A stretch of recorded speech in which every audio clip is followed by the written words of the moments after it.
Olá, seja muito bem-vindo ao Narrativas Antagonista, fato do dia, o antissemitismo do PT e de José Genuíno. Gente, essa história, olha, tá na boca do povo e eu vou explicar direitinho aqui para vocês. Se você já é fã do Narrativas Antagonista, eu peço que você deixe aqui o seu like e já compartilhe esse vídeo com alguém. Se você está aqui pela primeira vez, eu vou te explicar como é que funciona o Narrativas Antagonista. Eu trago para vocês, primeiro, os fatos, depois a narrativa da direita, a narrativa da esquerda e, por fim, a minha opinião. E aí, é claro, você é muito bem-vindo para deixar aqui embaixo a sua opinião. E por que eu estou insistindo tanto nesse formato e a gente vê que o debate vai melhorando? Porque hoje em dia a coisa está muito chata, né? Parece que ninguém se importa mais com a realidade, com o que é verdade, com o que é mentira, se tem prova, se não tem prova. É tudo narrativa. Se é de um lado, está todo mundo certo, se é do outro lado, está tudo errado. O meu grupo é o melhor, o mais virtuoso, que está sempre certo. Quem pensa diferente de mim não presta. Enfim, para a gente superar tudo isso, é que a gente tem esse formato aqui, um exercício diário pela tolerância. Vamos então para os fatos?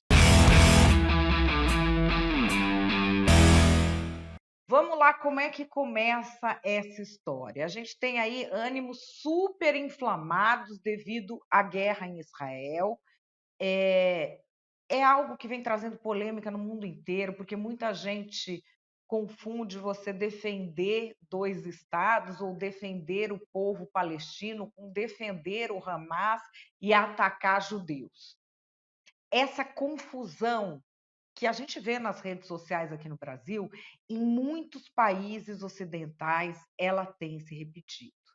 E aí surgiu, não aqui no Brasil, surgiu no exterior, nos Estados Unidos, uma lista de lugares que deveriam ser boicotados porque apoiariam o genocídio do povo palestino. Aí vamos lembrar um pouco da história do genocídio. O Brasil, junto com a Colômbia, a África do Sul e várias ditaduras, entrou no Tribunal Penal Internacional dizendo que ocorre um genocídio do povo palestino e fazendo uma reclamação de genocídio contra Israel. Algumas empresas ou que se posicionaram, ou que são de famílias judias, ou que contribuem de alguma forma com armamento, com equipamento para Israel, ou que defenderam os judeus em algum momento, foram colocadas numa lista. E se sugeriu internacionalmente um boicote dessas empresas. Depois vou te dizer porque essa história especificamente é tão inflamatória, tão polêmica. Mas vamos aí ao que aconteceu. Estavam debatendo isso numa live, num desses canais que tem uma estética jornalística, mas defendem exclusivamente as pautas de esquerda. Estava lá o ex-presidente do PT, José Genuíno, e aí ele fez essa afirmação. Essa ideia do boicote por motivos políticos que ferem interesse econômico é uma forma interessante. Inclusive, tem esse boicote em relação a determinadas empresas de judeus. É isso aí. Bom, a CONIB, que é a Confederação Israelita no Brasil, emitiu a seguinte nota sobre isso. A CONIB repudia veementemente declarações do ex-deputado José Genuíno, que, em live para o Diário do Centro do Mundo, DCM, pediu o boicote contra empresas de judeus. É uma fala antissemita e o antissemitismo é crime no Brasil. O boicote a judeus foi uma das primeiras medidas adotadas pelo regime nazista contra a comunidade judaica alemã, que culminou no Holocausto. A CONIB, mais uma vez, apela às lideranças políticas brasileiras que atuem com moderação e equilíbrio diante do trágico conflito no Oriente Médio, pois suas falas extremadas e em desacordo com a tradição da política externa brasileira podem importar as tensões daquela região ao nosso país. Várias entidades judaicas, Federação Israelita do Estado de São Paulo, do Rio de Janeiro, todas se pronunciaram com relação a isso. Porque assim, é um boicote, é um simples boicote. Não é um simples boicote. Vou trazer aqui para vocês 1933. Houve essa ideia de se fazer um boicote às empresas judaicas na Alemanha.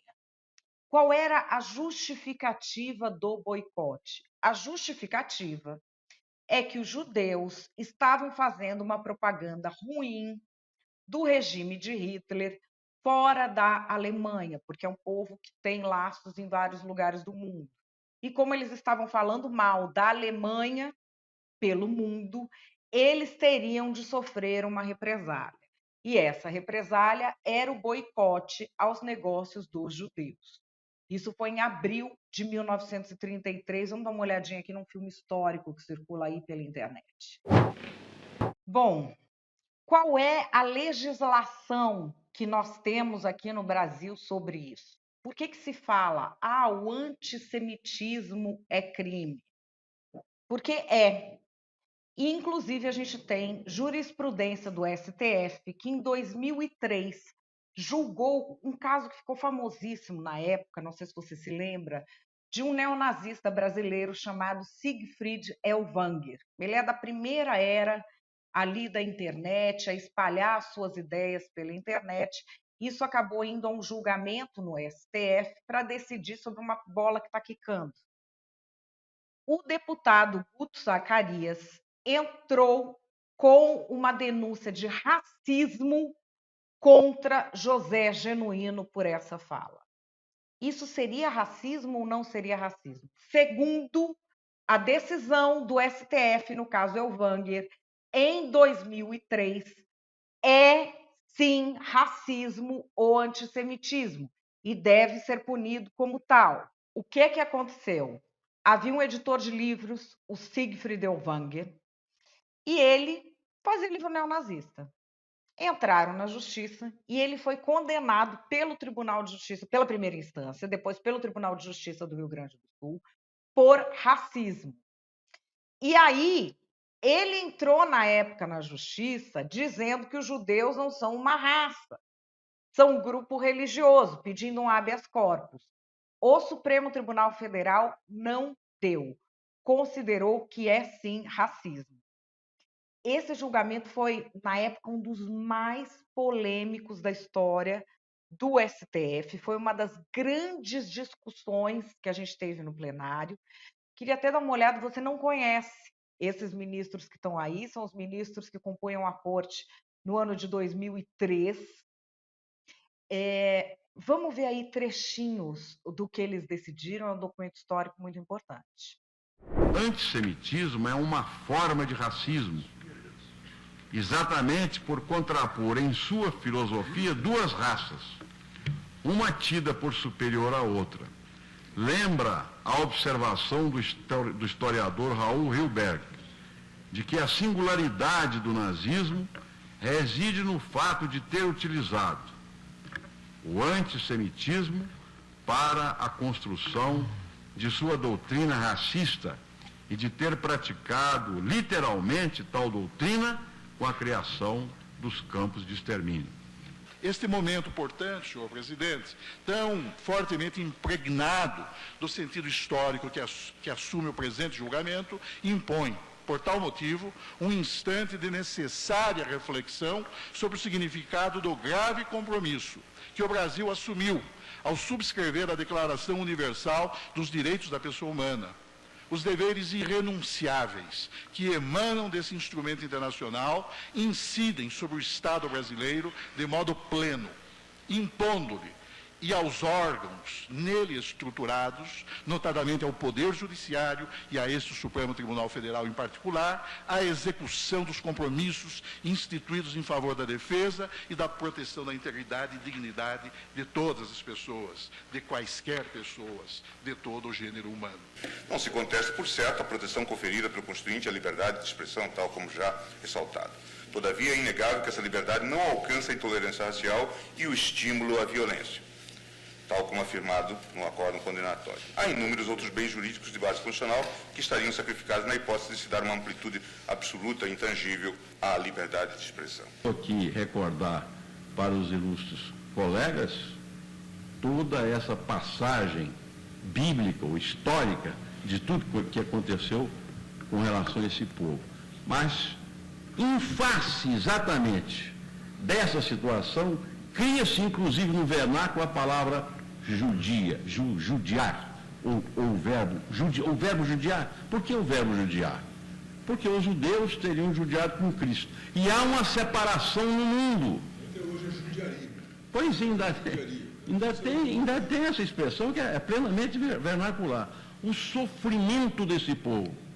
Se a gente for catalogar tudo que tem passado o povo judeu, desde a época que Abraão saiu de Ur até hoje, nós vamos presenciar repetidos episódios, os mais dramáticos, os mais tristes, envolvendo, não uma raça, mas envolvendo esse povo. O que me chama a atenção é que o mesmo editor e o mesmo autor se tornou especialista na publicação desse livro.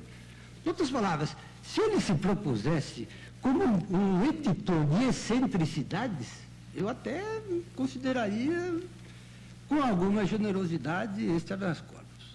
Mas, evidentemente, não terá sido essa a sua intenção. Ele, na verdade, se especializou em editar e publicar como autor uma série de livros que instigam a discriminação. Até agora, não existe nenhuma representação do Ministério Público, que seja dele próprio, que ele decidiu, com relação a essas falas de José Genuíno. Vamos lembrar aí o caso Monarque. O caso Monarque, ele defendeu a criação, a possibilidade de que houvesse um partido nazista, como acontece nos Estados Unidos.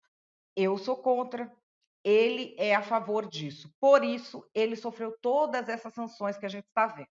O que o deputado José Genuíno, ex-deputado José Genuíno, ex-presidente do PT, está defendendo, está dizendo que considera interessante, é uma medida que foi tomada efetivamente pelo governo de Hitler em 1933.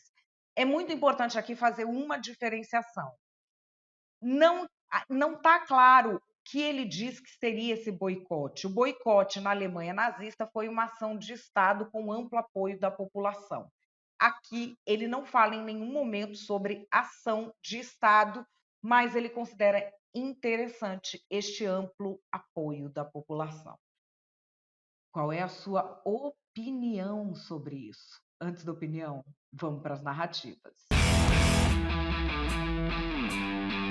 O Império estadunidense é tão poderoso que você não pode fazer uma pequena crítica a Israel que já vira antissemitismo.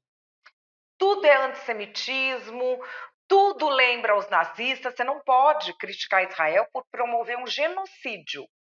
Israel decide, vamos promover um genocídio na faixa de Gaza. Vamos limpar tudo ali, tirar aquelas pessoas porque nós não gostamos dessa etnia. Vamos matar bebês.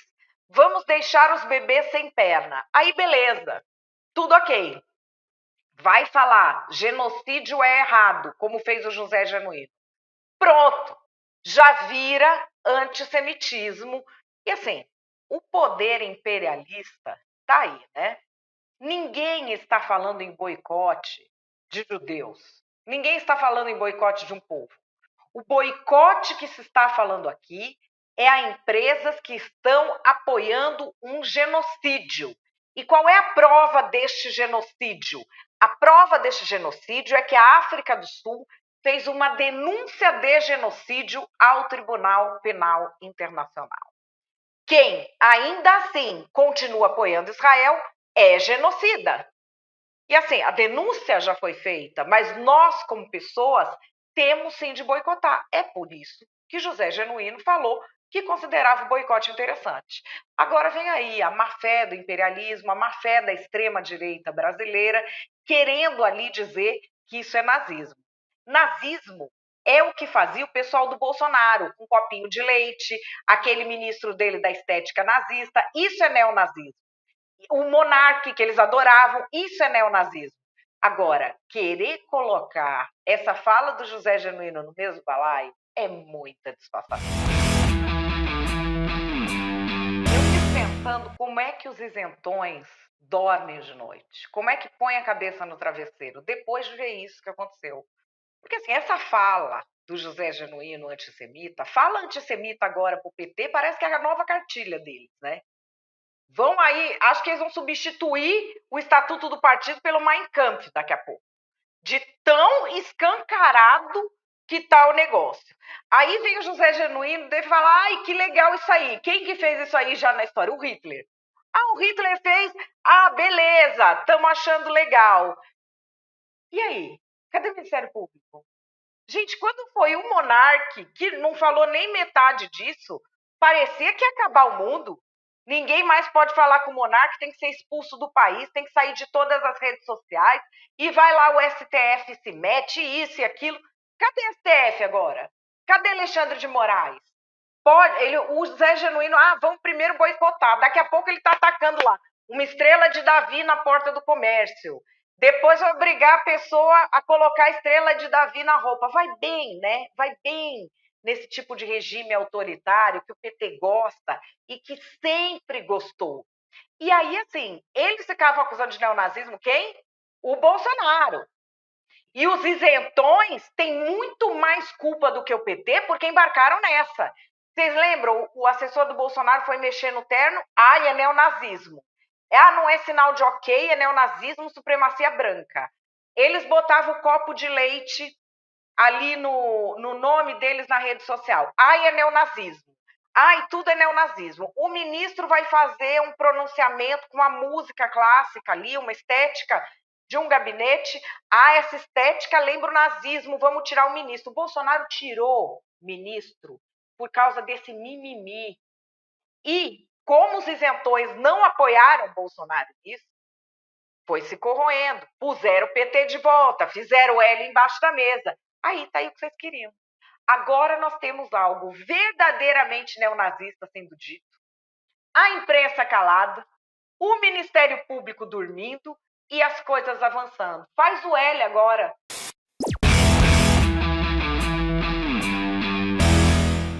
Bom, e qual é a minha opinião? A minha opinião é que a gente está diante da banalização do mal. E isso acontecendo numa sociedade que parece que se divorciou completamente da realidade. Essa declaração do José Genuíno foi gravíssima. Tem jurisprudência do Supremo Tribunal Federal sobre este tipo de coisa.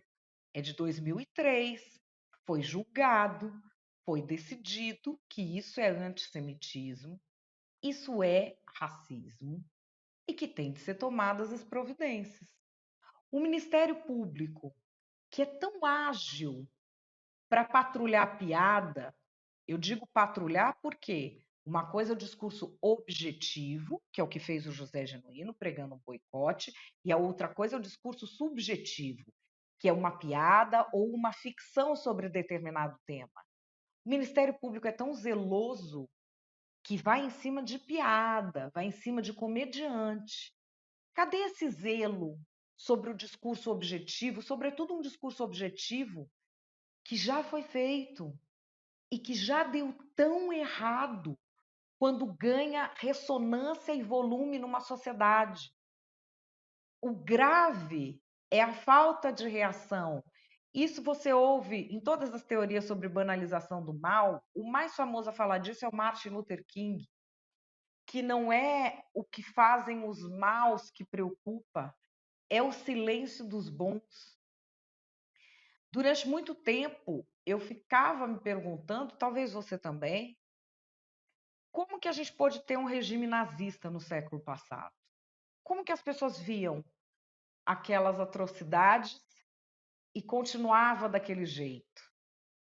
Tem um documentário sobre os judeus húngaros que mostra bem isso. Como que isso acontece? Acontece aos poucos. Acontece como quando você cozinha um sapo lentamente. Se você tivesse jogado aquele sapo na água fervendo, talvez ele reagisse. Como o cozimento é lento, parece que é só mais um pouco, só mais um pouco. As declarações que a gente está tendo ultimamente, as atitudes que a gente está tendo e a leniência com essas atitudes, ela tem sido preocupante. E é mais preocupante ainda porque a política brasileira passou a ser dominada por extremistas e extremistas que se divorciaram da realidade. Qual é a medida para as pessoas apoiarem ou rejeitarem algo? É a realidade? É se aquilo é bom ou se aquilo é ruim? É se aquilo é moral ou se aquilo é imoral? Não, é o grupo. Então é assim, eu sou adorador do político X. Se a pessoa não elogiou ele, eu já odeio a pessoa. Então tudo que ela fala vai ser errado. Agora, se a pessoa elogia o político X, se a pessoa eu vejo como do meu grupo, qualquer atrocidade que ela fizer tá certa. O mais importante é o grupo. E a gente tem visto isso em várias áreas, né, da convivência humana. Você vê isso com um fã de gente da música, de gente do cinema, quem tem esses fandoms, vai experimentar falar um A do K-pop coreano em rede social para você ver o nível de perseguição. Eu não estou brincando. A política cooptou isso. E hoje a gente tem isso. Se alguém é visto como do lado certo da história, pode simplesmente propor que se repitam as maiores atrocidades da história da humanidade e parece que o status quo, a grande mídia, as instituições que teriam de proteger a sociedade exatamente desse processo, elas se calam. Por outro lado, quando não está do lado certo da história, está contra a história, às vezes a pessoa nem fez e é perseguida. E o que acontece? Você vai relativizando tudo. O que é o bem, o que é o mal, o que é o certo, o que é o errado, o que é dentro da lei, o que é fora da lei. Você relativiza. E o relativismo é a pior praga que você tem numa sociedade. É diante disso que a gente está agora, e essa declaração do José Genuíno talvez seja um ápice dessa história. A gente vê as entidades judaicas reagindo com moderação, e a grande pergunta que fica é: isso é algo que está ali no topo do extremismo político? A maioria calou porque não aguenta e só uma minoria barulhenta fala? Ou a maioria já está disposta a se agachar para esse tipo de coisa e não resistir? Eu não sei. Essa é uma dúvida que eu tenho e que me preocupa muito.